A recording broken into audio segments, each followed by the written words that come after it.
There is a moment in the history of the Church when silence is no longer possible.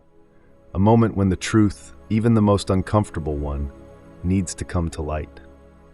That moment might have arrived right now under the pontificate of Pope Leo XIV, a name that already evokes ancient legacies, spiritual strength, and a mysterious connection to the end times.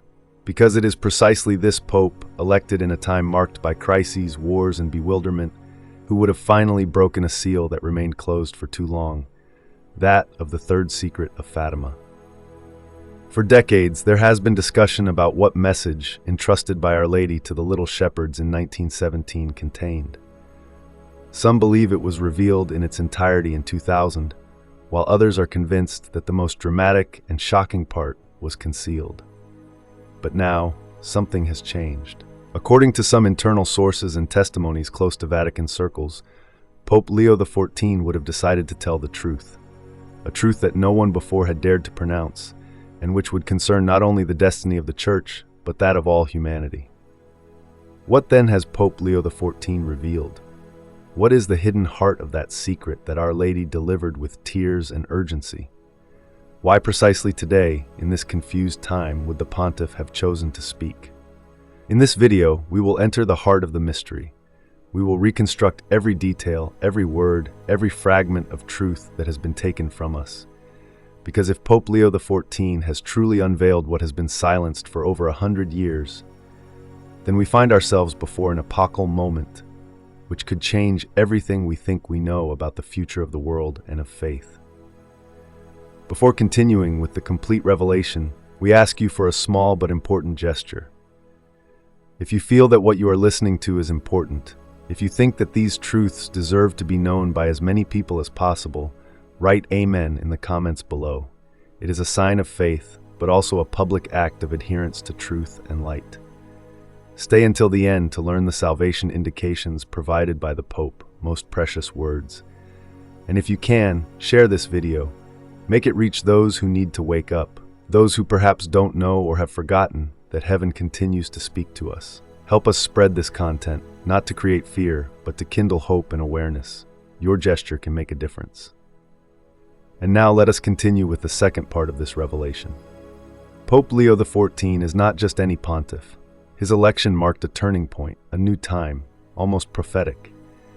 In a confused world torn by international tensions, by increasingly evident moral crises, and by a growing loss of the sense of the sacred, his pontificate appeared from the beginning as a silent rupture.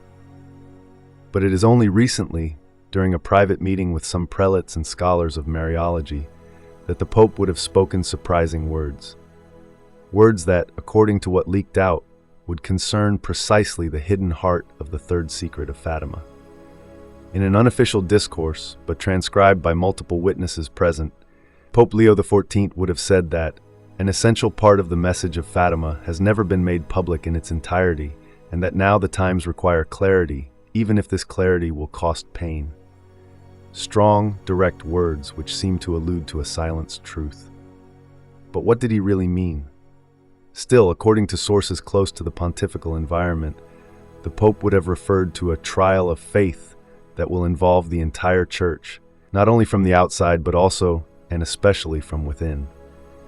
He would have said that Our Lady announced that the smoke of Satan would penetrate the sacred sanctuaries, taking up and expanding the famous phrase already used decades earlier by Paul VI.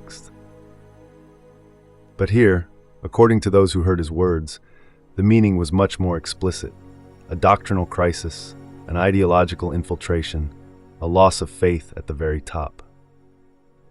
Pope Leo XIV would then have referred to an imminent spiritual reckoning, and to the necessity that the faithful prepare themselves not only with prayer, but with full awareness of what is happening. The reference to the third secret would not have been merely academic. The Pope would have confirmed that a part of that secret, the most dramatic one, was never included in the official version made public in 2000. And now, according to him, it is no longer possible to remain silent. What does all this mean? Where does this revelation lead us? And above all, are we ready to listen to it to the end? According to what emerged from the words of Pope Leo XIV, the third secret of Fatima would not be limited, as many think, to the symbolic vision of a bishop dressed in white falling under gunfire. That is only a part, perhaps the most accessible to the heart of the people, but not the deepest.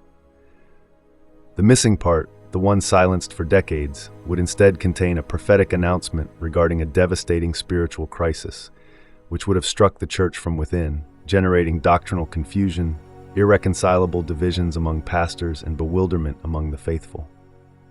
Pope Leo XIV, according to those who were present at his discourse, would have spoken clearly of an imminent time of purification in which the world will be forced to confront truth and falsehood.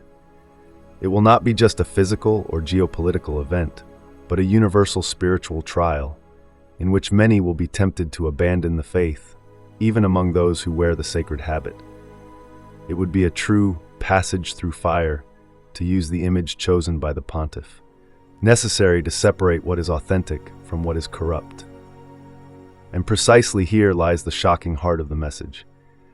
The secret would contain a direct warning to all consecrated persons who will betray the gospel to embrace worldly ideologies, and would announce a shock within the Vatican, a sudden, destabilizing event that will forever change the face of the visible church.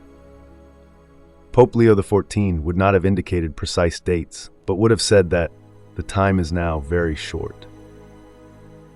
Some, including bishops and cardinals close to him, have suggested that the most evident repercussion of this secret will manifest publicly within a short time, perhaps even within the current year.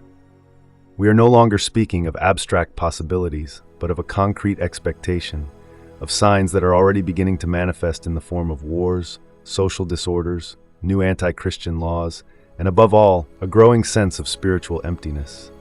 According to some interpretations, Our Lady would have shown the little shepherds a church divided in two, a faithful part, hidden, persecuted but luminous, and a visible part, corrupt, compromised with the power of the world.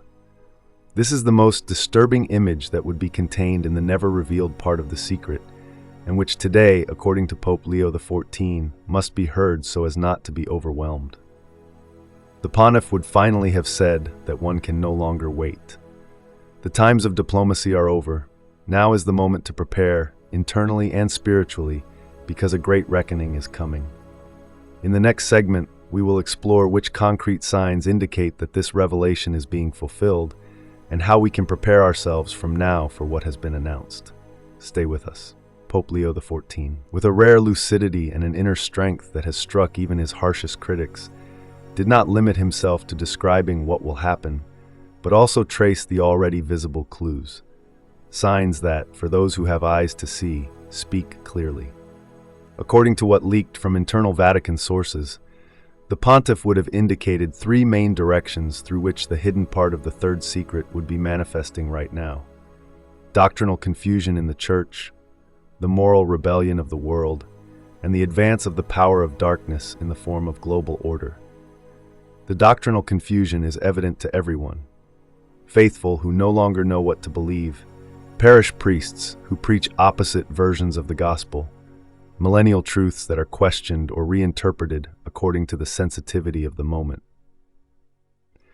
The Pope would have said that one of the signs of the beginning of the great purification will be precisely the loss of discernment between truth and falsehood within religious structures. And not by chance, in recent months, more and more authoritative voices speak of underground schisms, unresolved tensions, growing opposition within the body of the Church itself. The moral rebellion of the world is the second sign. Laws that trample the dignity of life, genetic manipulations, ideologies that confuse man's identity, and a new artificial ethics that puts man in place of God. Pope Leo XIV would have said literally, when the law of men will be openly in opposition to the law of God, then judgment will be near. And today, more than ever, this fracture between divine law and human law seems definitive and irreparable. The third sign, perhaps the most disturbing, concerns the advance of a dark power, masked by good intentions. Global digitalization, social control, new technological dependencies, and an increasingly evident push toward a single world authority, not only economic but also spiritual. It is here that many read the realization of the final part of the secret, which would speak of a false light that will guide many toward deception, and of a deafening silence from heaven. as a trial for the righteous. Pope Leo XIV would have emphasized that the repercussions of all this will no longer be postponed. We are not talking about decades, but months, perhaps weeks. An event or a chain of events will put the certainties of millions of people in crisis. Those who are not spiritually rooted will risk falling into fear or falsehood. Those who instead have preserved the faith, even in silence and incomprehension, will receive the necessary light to resist.